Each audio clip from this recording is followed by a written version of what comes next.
Hello guys, இசை பார்த்தீங்கன்னா திடீர்னு வந்துட்டு விஷால் ரூம் போயிருக்காங்க. அங்கே வந்துட்டு அவங்க செஞ்சு கொடுத்த அந்த ஹார்ட்டின் ஷேப்பில் வாய்ஸில் வந்துட்டு இவங்க ஐ லவ் யூ விஷால் அப்படின்னு சொல்லி இது பண்ணி கொடுத்த அந்த கிஃப்ட்டை பார்க்குறாங்க. இது எப்படி இங்கே வந்துச்சுன்னு ரசித்து பார்த்துட்ருக்காங்க. அப்போ விஷால் வந்துட்டு புது இது என்னோடய ஆள் ஸ்ரீஜா எனக்காக பண்ணி கொடுத்தது அவளே அப்படின்ற மாதிரி சொல்கிறாரு. அரை மரமண்டை அது நான் பண்ணி கொடுத்ததுரா அப்படின்ற மாதிரி மனசுக்குள்ளே நினச்சிக்கிறாங்க. ஆனால் எதுவும் சொல்ல மாட்டேங்கிறாங்க.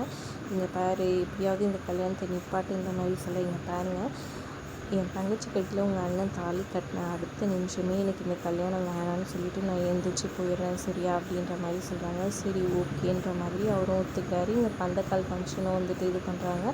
பந்தக்கால் ஃபங்க்ஷனில் பார்த்திங்கன்னா வந்துட்டு கரெக்டாக எல்லாம் பந்தக்கால் நடுறதுக்காக வெயிட் பண்ண நம்ம ஸ்ரீஜா வந்துட்டு காரில் வந்து இறங்குறாங்க. அவங்கள பார்த்த உடனே அப்படியே ஷாக்காகி போய் நிற்கிறாரு நம்ம ஹீரோ விஷால். அடுத்தது என்ன, இப்போ இவங்களுக்கு கல்யாணம் பண்ண போகிற விஷயம் தெரிஞ்சிட போகுது. அதை தடுக்கிறதுக்காக அவங்க இல்லாத பொல்லாத வேலையெல்லாம் பார்க்க போகிறாங்க. அதில் விஷாலுக்கு கொஞ்சம் கொஞ்சமாக இசையை பிடிக்க போகுது. அப்படியே கல்யாணம் நடக்க போகுது. பொறுத்து வந்து பார்க்கலாம் என்ன ட்விஸ்ட்டுன்ட்டு. வீடியோ பிடிச்சிருந்தா லைக் பண்ணிக்கோங்க.